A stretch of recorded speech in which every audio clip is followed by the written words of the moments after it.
Okay, welcome to the Argo Vermeer YouTube channel, #CollectivismKills, associated with my blog, unreformingtheology.com, which I've explained many times before what that means and why it's titled that. So if you want to know, pretty much click on any other video, but that comes before this one. So you're getting two for one, not two for one, you're getting a twofer today. I had intended to do this one, but then the one I did this morning kind of popped into my mind with all of the goings on in the world leading up to the election. You know, we seem to now, the trend is that we have to have a global crisis on our hands every 4 years when it's around that time to elect the next president of the United States. So 4 years ago was the pandemic. This year it's the threat of nuclear war, you know. So like I said, I don't know where they're going to go 4 years from now, but I'm sure they'll come up with something.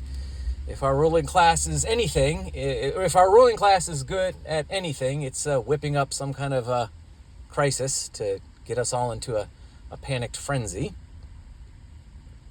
But anyway, so today we are going to stick in the same vein. I was doing a series on, or am doing a series on scientism, when science becomes a clumsy, or science, when it becomes a religion, is clumsy and dangerous. And I'm going to touch on something that deals with this. This isn't officially part of this series, but I do want to talk about something scientific. I want to talk about, well, more precisely, I want to talk about where the physical and the metaphysical intersect, where the metaphysical becomes important to existence itself. Where does the metaphysical meet the physical, and what relevance does the metaphysical have on the physical? Metaphysical being beyond the physical. The metaphysical deals with things that are beyond the mere description, beyond the mere observable, perceivable properties of reality. What is beyond that? What is the unobservable nature of things? What does it mean to be whatever something is, beyond simply its observable properties, beyond simply its description?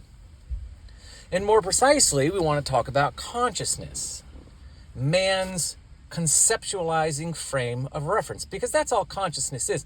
Consciousness is not really, consciousness itself is not, it's not really a metaphysical proposition. It's not really a fundamentally philosophical proposition. It is perhaps an epistemological frame of reference. You could make that argument for consciousness. But really, when we speak of consciousness in its relevant form, or its relevant terms, what we really mean is the ability of man to conceptualize. So man has a frame of reference of self, by which he experiences and observes all of reality and his own existence, including his own body. So you have the self, which is corollary to the ability to conceptualize one's self at the metaphysical level, myself, and the distinction meaning conceptualizing the distinction between one's self in the metaphysical sense and one's environment in the physical sense. So you have oneself, me, myself, I, you, capital W, you qua you, me qua me. And then you have our environment in which we exist and move, where the praxis of our ability to conceptualize and to exist finds expression. And that can include our body. So our body being a physical thing is part of our environment. When I say our, I mean ourselves, capital S, self. So we're going to get into the metaphysical, including, and more specifically, the ability to conceptualize. The ability to conceptualize reality from a singular constant, which is oneself, and why that's important to reality. Now, I'm not a primacy of consciousness advocate. I do believe in God, and I am a Christian, although I have left the church, capital C, because the doctrine, which informs the vast majority of the Christian world, is metaphysically untenable.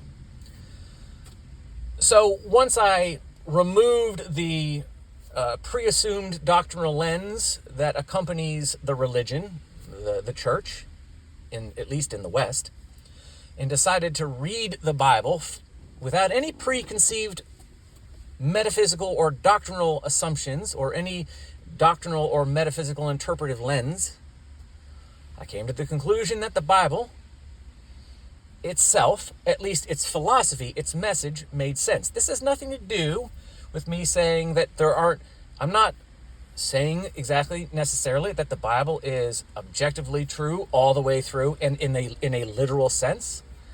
I would argue that much of the Bible is metaphorical, but its overall metaphysical and ethical message and epistemological message makes sense to me, and Christ to me makes sense as the final expression of a fundamental metaphysical truth of God to man. Okay, so I am a Christian and I believe in God, but I don't define God as a primary consciousness which creates everything out of itself. God is the metaphysical primary. So God is that from which all things come, or all things you could say are a corollary. So you have a metaphysical corollary. So you have a set of corollaries that proceed from a metaphysical primary. I apologize for the background noise. I'm in the city again. I'm going to roll this window up. Maybe that'll help. I do get distracted because I don't like a lot of background noise, and where I happen to sit to wait for one of my kiddos in these evenings happens to be kind of a busy city type street. I know I said earlier I live basically in the middle of farm country, and I do, but I do go into the city every so often. But at any rate, so I don't define God as being singularly conscious. I define God as the metaphysical primary. And because consciousness, I do assert that consciousness is, and again, I keep saying consciousness. When I say consciousness, I mean the ability to conceptualize. I mean, conceptualization is really what we're talking about when we're talking about consciousness. I do believe that the metaphysical primary is certainly compatible with everything that proceeds from it. So for God to be revealed in some kind of consciousness, in a personification, in the person in the image of a conscious person, in the image of a conscious agent who is capable of language, I think that's fine. I think God is fully compatible with all which he implies. So I wouldn't define God.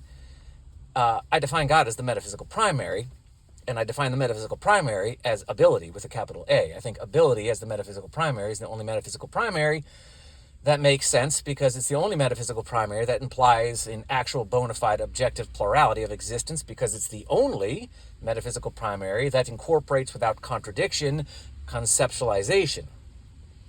Now, I know this is heady, and this is hardcore philosophy or metaphysics, and I don't want to lose you. So anybody who's listening is smart enough, and certainly smart enough and obsessed enough like me to get this. So I'm not really worried about my audience understanding, but just a clarification that this is going to be a little bit of abstruse kind of metaphysical discussion here. So at any rate, I certainly believe that God is certainly compatible with consciousness, but that doesn't mean he is himself some kind of cosmic consciousness. I think consciousness is, or the ability to conceptualize, or conceptualization, is a metaphysical proposition. It's a metaphysical premise, but it's not the primary. Ability is the primary. I'm a primacy of ability individualist. I'm not a primacy of consciousness guy. I'm not a solipsist either. I don't believe that consciousness creates reality out of itself. I believe that consciousness or conceptualization is necessary for reality to work on the whole. It is an integral metaphysical component of reality. It is a foundation of reality. Your ability to conceptualize, my ability to conceptualize. And that's the argument I'm going to make. One quick word before I get going. I hope I didn't come across as arrogant or mean-spirited and insulting. I mean, not that I don't really, honestly, to be honest with you, I don't really worry about insulting atheists. Many of them are so reprehensible in how they deal with people of faith that, honestly, that anybody would worry about insulting an atheist. Just look at King Christopher Hitchens. Look, when it comes to how he views people of faith, he's just not a pleasant man. So the point is, I guess what I'm trying to say here is, for my audience, I apologize if I come across as arrogant. So when I say I don't do comments, or I don't get in the comment section with atheists, which is why those comments are closed on those videos, it's not, when I say it's not because I'm worried about being trapped in the comment section with you, but it's more that I'm worried that you're going to be trapped in there with me. And that's not a place that you want to be. And I'm sorry if this sounds arrogant. I really don't mean it to be. This is not my first rodeo. I have been dealing with atheists for years, and it always goes the same way. Atheists, you have to understand, are like everybody else, or the vast majority of everybody else. They are simply not prepared to have a metaphysical debate. They're not. And this is the problem. If you get in the comments section with me, I can guarantee you I can push you into a rational corner within a couple of comments. But it doesn't go well, because you're not going to recognize as an atheist you're in a rational corner. You will resort to insults or name-calling or sophistry or equivocation or prevarication. It always goes the same way. Basically, what I'm going to do is I'm going to insist that we have a metaphysical discussion.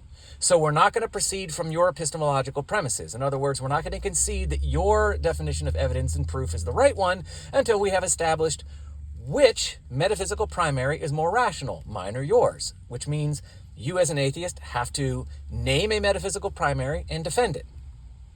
And it's literally at that point where atheists will say, I'm acting in bad faith, you're just another religious mystic, go fuck yourself.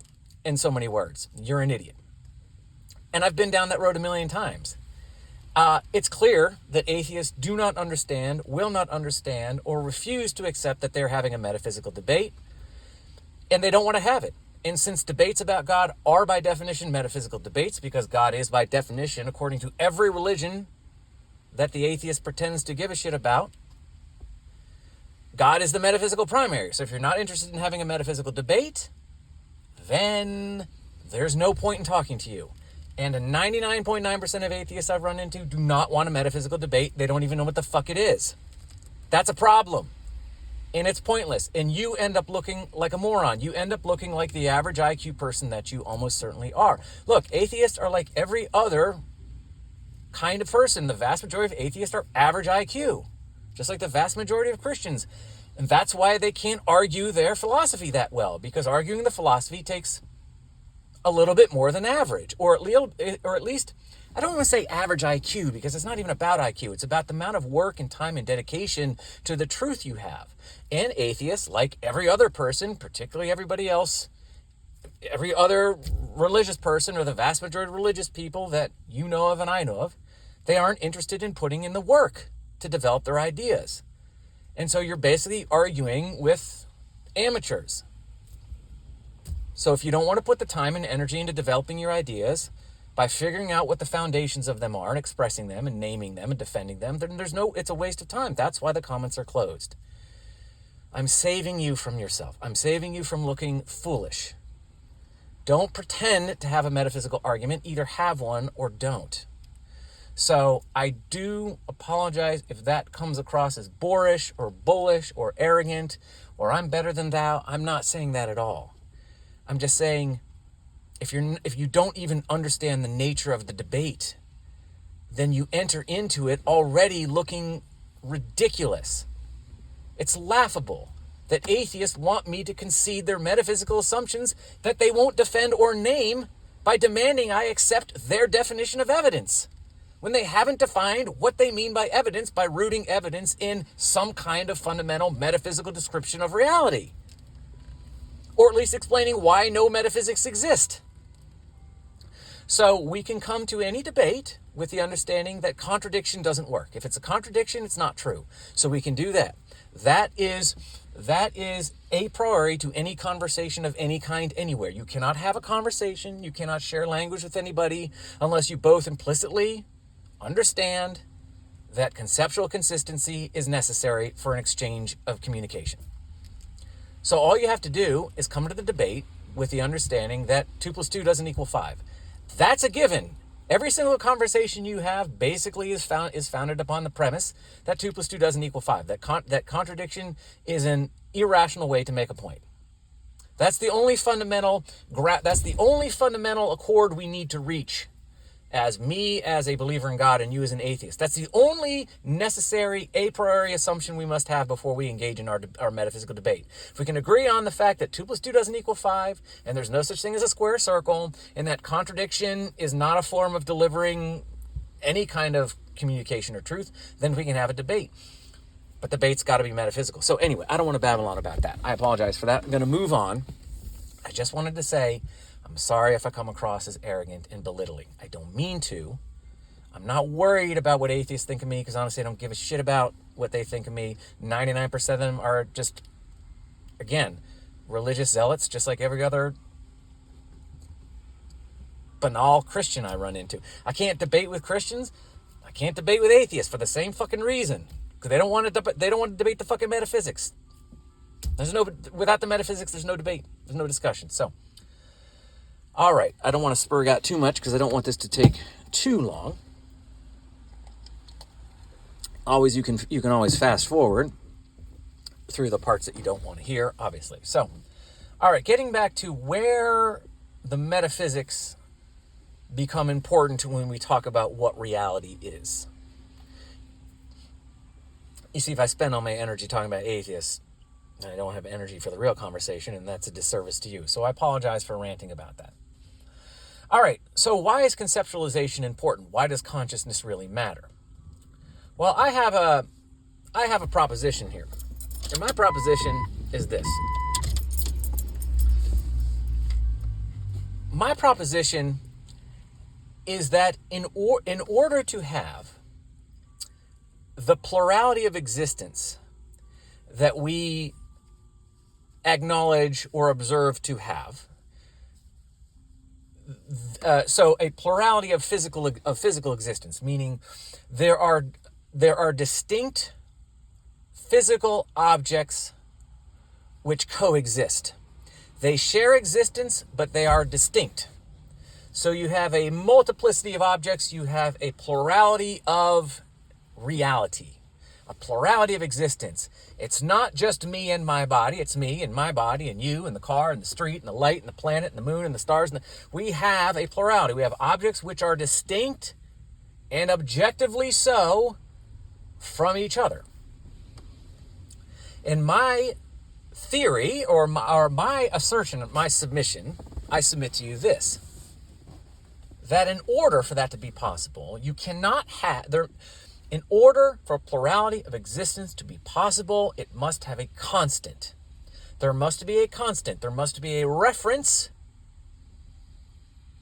There must be a constant, an absolute singular reference or frame of reference in order for the plurality of existence to be meaningful. For there to be an objective, meaningful distinction between objects, there must be a constant. There must be a frame of reference, and that frame of reference cannot itself be physical. It must be metaphysical. And I submit to you that that frame of reference is the self, the conceptualizing agent, one's self. The ability to conceptualize, the conceptualizing frame of reference, the conscious frame of reference of the capital S self represents the constant which gives meaning to the distinctions of physical reality that we observe. This isn't solipsism. I don't want to go into the metaphysics of it. It is not a solipsistic argument. You can think it is if you want to. You can pretend it is. It isn't. But I'm not talking about the metaphysical primary in this video.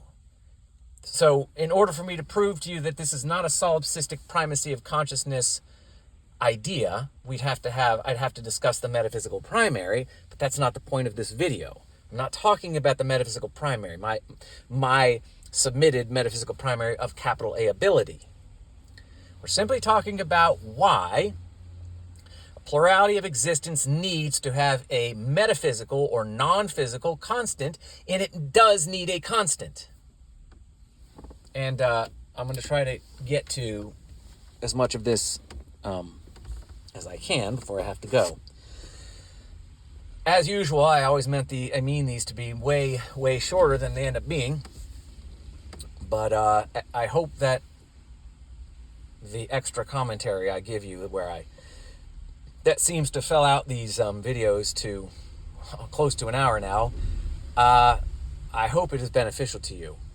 This is why I think the videos are maybe better even than the articles, because I have a lot of articles, but it's nice to be able to give a lot of extra commentary. So I do read through the articles, but you get a lot more commentary than you would get in the article, and I can clarify things that I think might be confusing, or I can repeat things that I think bear repeating. So, okay, now let's talk a little bit. Now stay with me.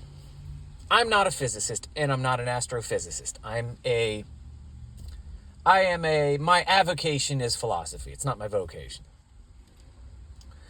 But for all intents and purposes, let's say I'm a metaphysician. So I examine ideas, I examine assertions, assumptions, and the nature of things. That's what I do. It's a hobby. I like to think I have some kind of aptitude for it, but whatever. So I'm going to ask some questions. Now, let's talk about space. Space-time, I understand, but let's just talk about space. Let's separate it from the time part. I know it's the same thing. I know space and time are corollary in some sense because space-time represents a coordinate system and time is a dimension. I get all that. I get that. But we're going to talk about space. So, what is space? Well, here's the thing. Space can't be... This is the interesting thing about space. Space is a vacuum. What does that mean? What's a vacuum? A vacuum isn't a thing. So a vacuum is the absence of a thing, right? The absence of air in a bottle, in a plastic bottle, creates a vacuum, which is then filled by the bottle caving in on itself, right? So it's a vacuum. It's the absence of something. That's what space is. Space is a vacuum, but the vacuum is nothing. That's the whole idea. There's nothing there, which is why it can be filled with something, right? Whether it be air or whether it be a bottle that's collapsing in. So space, but here's the interesting thing about space. Space cannot be nothing, and it can't be something. This creates a metaphysical paradox or conundrum by which science is incapable of resolving this. Let me explain what I mean. Well, if we say space is nothing, nothing can't exist. So if we accept that space is nothing, then literally, when we speak of the plurality of existence, literally then, there is no distinction between objects. There is nothing that separates one object from the other object in a vacuum. There's nothing. There's no separation. Space is nothing, which means it doesn't exist. So the distinction isn't really there. And we can see how this plays out in a practical sense. If you are thinking strictly in the physical sense, you're thinking strictly physical reality, and you place a bunch of objects in a vacuum, like the vacuum of space, the vacuum of the universe, because all of these distinctions exist in the vacuum of space, all of these distinctions are relative, which means they're entirely subjective. Without a constant frame of reference, without a constant unmoving thing by which every other thing can be referenced to, all of the distinctions in space of the objects which exist in it are entirely relative. If you have two balls in space and one's revolving around the other, well, depending on your frame of reference, either one can be revolving around either one at any given moment, depending on the frame of reference. So, if, for example, in the vacuum of space, if we're standing on Earth, the sun, or the moon, well, and the sun are revolving around the Earth. But if you are standing on the moon, the Earth, or standing on the sun, which of course is not possible at this time, then the Earth is revolving around the sun or the moon. If you observe it from a distance, it may look like the moon is revolving around the Earth, which is revolving around the sun, which is revolving around something else, which is revolving around the center of the galaxy, which is revolving around the center of the universe, and the universe exists where? In a vacuum, right? So all of these distinctions without a constant frame of reference become entirely subjective, which means they aren't objective. There's no objective distinction between objects in a vacuum, which means the distinction is not really a distinction in any objective sense. It is the equivalent of a non-distinction. Hopefully you're hanging in there. So if space is nothing, then you have two problems. You have one is all distinctions are entirely relative, which means the distinctions are entirely subjective, which means it's to be distinct is the fundamental equivalent of being non-distinct, because it's fundamentally and absolutely only a subjective distinction. Or if we acknowledge that there's no space, then there's really no distinction by definition. If space doesn't exist because it's nothing, then there is no distinction. Those two objects which appear to be distinct are actually the same thing. So if we describe space as nothing, that's a problem. That wrecks the distinction between objects. There's no plurality of existence without a reference if we say space is nothing, or a vacuum, entirely a vacuum. Now, if we say that space is something, so it's not nothing, it's something. So space, and again, we're talking physically. We're not talking abstractly. We're not talking metaphysically or mathematically. We're not talking conceptual at this point. We're not talking concepts, abstractions. I know that science loves to pretend that math is something which exists. Math has no observable existence. It can't be perceived. It has no properties in and of itself. Everything about math is only indirectly observed. It is an abstraction. It is a formula we use to conceptualize distinctions we observe in our environment. That's what math is. So math is a function of the ability to conceptualize. Math is not a thing. It doesn't exist. It's not real.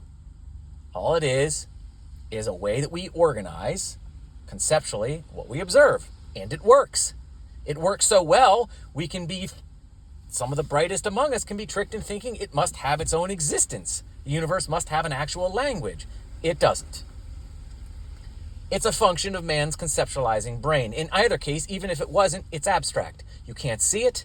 It doesn't have physical existence. It doesn't have dimensions. It doesn't have a location. It doesn't have parts. In and of itself, it is meaningless. Without that which mathematics describes, it has no meaning. If we're speaking of mathematics as being some kind of external to the consciousness phenomenon.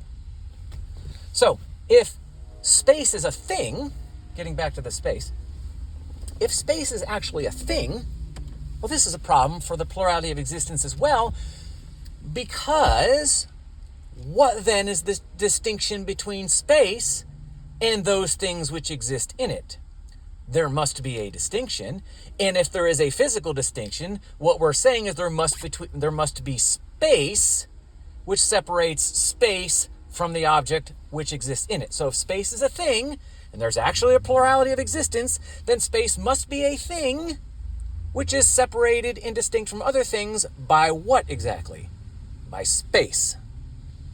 So if space is a thing, and there's no such thing as space, then there's, and so, see what I'm saying? So if space is a thing, then there can be no fundamental physical distinctions between objects and the space in which they exist, which means the objects and the space in which they exist are the same thing. There's no such thing as space, you see, so there's no physical distinction. Everything becomes one great mass of infinite something, right? Physical. So space can neither be a thing, nor can it be a vacuum or nothing, and still allow for a plurality of existence. So this is a real paradox. It's a real paradox because space, if it exists at all, for space to be a thing, it wrecks the plurality of existence because it wrecks distinctions between objects. If space isn't a thing, it likewise wrecks the distinction between objects because now there is, by definition, nothing separating one object from the next. Or at best, the distinction is absolutely and infinitely relative, which means it's infinitely subjective, which means the distinction is infinitely meaningless, which means it might as well not be distinct. Okay? You do not get a plurality of existence by space and objects existing in it alone, no matter how you try to define and describe space, either as a thing or not a thing. And here is where, sorry, I'm checking my time. I'm only at 31, that's cool.